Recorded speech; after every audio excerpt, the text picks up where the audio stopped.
Hey guys, Righteous Rhema here, bringing you a word of the day. And this one is, if he wanted to, if she wanted to, she would. You've heard this before. If they wanted to, they would. If they wanted to, they would. And I'm gonna subtitle this. I'm gonna subtitle this one. Treat me like you treat your dog. Okay. Treat me like you treat your dog. That's an actual quote I told a guy. So you know what's going down here. You know it's over. You know it's a wrap when you gotta tell a person, treat me like you treat your dog. Because we know historically dogs are kind of known as like, you know, the bottom of the totem pole, you know, the bottom rung of the ladder. You know, dogs are like, being treated like a dog is like being treated like the scum of the earth. Now, some people love their pets. Some people are like pet moms, pet dads. But when you ask a guy or a girl to treat you like they treat their dog, it's a wrap. So I was dating this guy, however long ago it was, and when he first started talking on the phone, he was very nice. And I told him, I said, my number one thing is my guy got to be kind. He got to be kind. I said, I know some cruel Christians. I said, my guy, whoever I date, whoever I marry, has to be kind, okay? So the first few weeks, very kind on the phone, very kind. We met, from online, so very kind on the phone.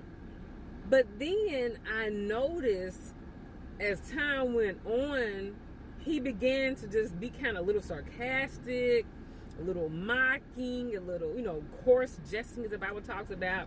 He was a little rude sometimes. And I'm just like, ew.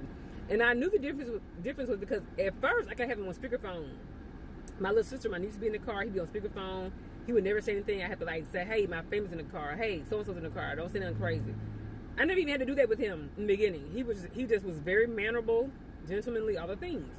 And most of the day I have to say, hey, my sister's in the car. Don't say nothing inappropriate, whether, sexual or whatever. I didn't have to tell him that. He wouldn't say anything sexual. He wouldn't say anything rude. So it's okay. He's kind. And I realized, how they say, don't tell people what you want because they'll just pretend to be it. But at a certain time, the narcissist, their mask will fall off. So I noticed after several weeks, I sort of had to get him off speakerphone. I had to, okay, my sister in the car, and pick the phone up. He would say something that was kind of hurtful, kind of rude. And I was like, like what happened? What changed? I'm like, what happened? I said something to hurt him and maybe he's just retaliating on the slick side. So then I noticed he's a pet owner. Now, I personally do not like to date people who own pets, especially indoor pets. I like, if you got a lizard inside the house or whatever, I'm allergic to cats. If you got a dog in the backyard and the cat, I ain't got to share the couch with him, then all fine and dandy. But I said, I don't want any no more dog owners, especially inside dogs. I gave him a chance anyway. I already didn't want to date no dog owners. So it was a good thing that he owned a dog because I noticed the difference between how he talked to his dog and how he would talk to me. So when he would talk to his dog, it was all the, oh my biggie biggie, I'm trying not to say the dog's name. Oh my buka my tiki my puka puka. Hey manicus muka suka puka puka. You tell you I was probably was petting him and everything, rubbing his fur, all the things, playing with his ears. You could tell that this was the norm. This was not a put on for me. This is how he always did his dog. When I met his dog, he in fact treated his dog the same way he was on the phone with me. And I noticed, and I felt myself, and I had a come to Jesus moment, the prodigal son moment, when he was feeding the pigs and he said, sometimes those pets, they let you know where you are, where you stand. He said, I'm sitting here eating with pigs, which was like the lowest of the lowest, with the Jewish people. I'm eating with pigs, and how many of my father's hired servants have food enough to spare? I'm sitting there eating with the lowest of the rung of the animals in the Jewish kingdom, in the Jewish worldview. And I'm looking like, I'm starting to feel jealous of the dog. I said, I come to Jesus. I said, the day I gotta be jealous of a dog's treatment, that's a wrap. That's a wrap. So I noticed that he would do it within like seconds. He was at some snarky and sarcastic and rude to me. Then go to the dog. Hey, my little bookie. Back up on me. Yeah. Back on the dog. Back with the dog. Oh, my juka. I said, so it ain't like it's just not his personality to be kind. He has it in him, like I said in the beginning. If he wanted to, he would. If you can muster the strength, the mindset to be kind to a dog who's not asking you to be kind, who's not saying what I want from a partner is kindness, who does not have the same species as you, the same soul, same God as you. If you can be kind to a dog, and you say you want to be with me long term, I said, we in trouble. I said, we in big trouble. And so, I had some words for him, and I said, treat me like you treat your dog. I said, here's an idea. I said, treat me like you treat your dog. You show the dog affection, attention. You anticipate what the dog's needs are. You tend to all the needs of a dog unexpressed, because the dog will never tell you what he wants. He may go to the dog bowl. He may go to the water bowl. He may go for his leash, go for a walk. He may crawl up under you for you to pet his head, whatever. And dog will never express what he wants. I'm very articulate. I express what I want very clearly. So if I'm telling you what I want, kindness and respect, and this dog is never expecting that, and that's all he's getting, I said, there's something wrong with you. There's something seriously wrong with you.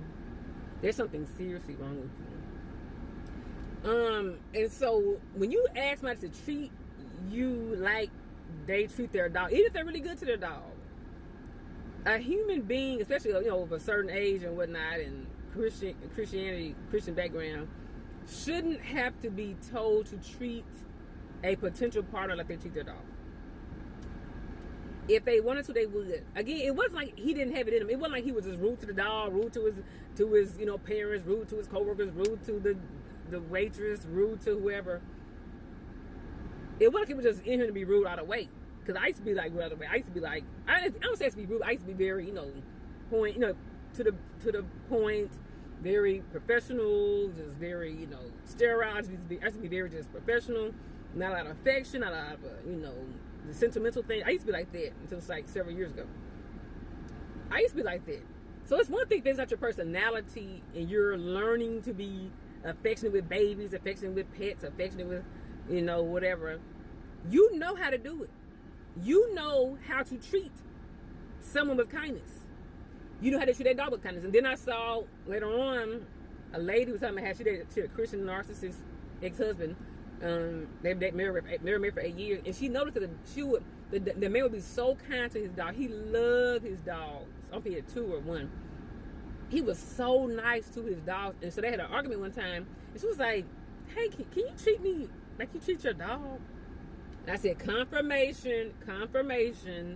This is what Christian narcissists do. They like the dog because the dog never calls them out on their bad behavior. The dog never questions them. The dog never makes them feel bad. The dog never calls them out on their narcissistic behavior. The dog just is waiting there with his tail wagging, just super excited to see him every time he comes home. Hey, I want to see you, master. And so he rewards the dog with kindness because the dog never demands of him responsibility, kindness, respect, all the things. And so when you have to go from taking somebody off the speakerphone, and you used to have to do that in the beginning, their mask is starting to slip. And don't tell them you want kindness in the beginning. Just watch them. Don't tell them because they're going to put it on for a while. Don't tell them, just watch them. And if you don't like how you're feeling, I'm out. It's a wrap.